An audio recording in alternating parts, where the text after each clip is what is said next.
Hi everyone, this message is for the President of the United States. So if you know someone close to him, please tag them so they can bring this to his attention. My name is Alma Ohene-Opare. I'm a person of faith, a husband of 16 years, and a father of 4 wonderful children. I am also an immigrant to the United States of America. I came here at the age of 19, full of hope, optimism, and a willingness to do what was necessary to achieve the American dream. After 18 years of waiting and hoping, I was finally granted the privilege of becoming an American citizen in 2021. Today, I am a proud American, a law-abiding patriot, and a man willing to defend the principles and values that made America great and brought people like me here. Mr. President, I am also a conservative Republican, or what you have recently labeled a MAGA Republican.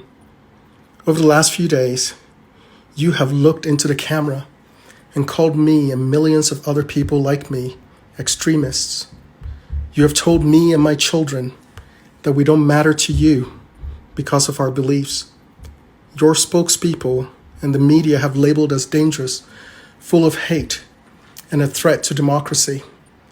You went as far as to suggest that we would not stand a chance against the government's F-15s in defending our country from tyranny. Your party leaders have taken your cue and called us terrorists, and all this without taking any time to acknowledge our humanity, listen to our concerns, or seek to understand our fears.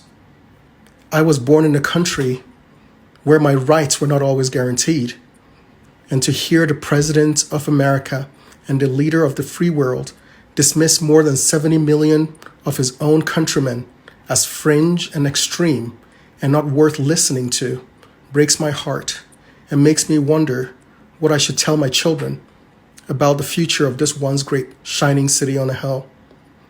This is the reason many of us embrace the call to make America great again.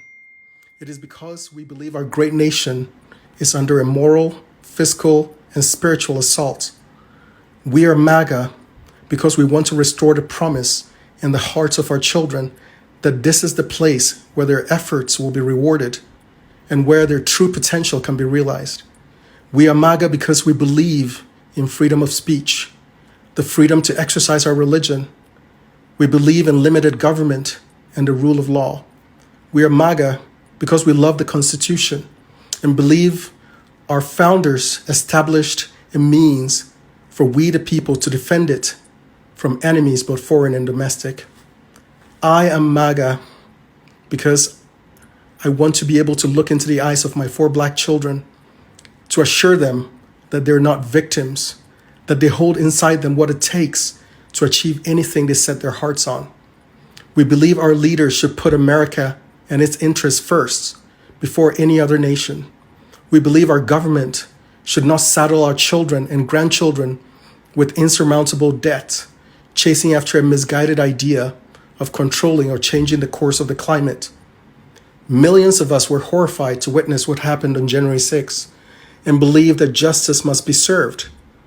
But we also see through the attempt to paint all Republicans with the false moniker of insurrectionists and to conflate the genuine misgivings of those who feel disaffected and disenfranchised with an unfounded accusation that we are somehow against democracy.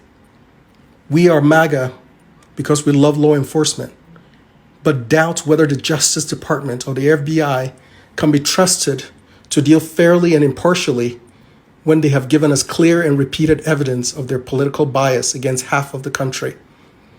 As a new American, this November will be the first time I get to exercise my right to vote, a right I've waited nearly 2 decades to earn.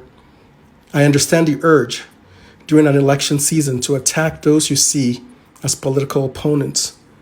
But Mr. President, I am not your enemy, and the tens of millions of MAGA Republicans are not filled with hate towards anyone. We love this country. We are heirs of the great legacy of freedom this country has afforded us and wish to exercise our right to be heard and not demonized. So I ask you, Mr. President, to tear down this wall of divisiveness and division that seeks to pit your fellow citizens against one another. Heed your own call for unity and lay off the rhetoric that seeks to demonize and defame millions of people who would give their lives and fortunes to defend these United States. If you believe in the redemption of America, then give my children a reason to hope, a reason to believe that our best days are ahead of us, in spite of the challenges we face as a country. Thank you for listening.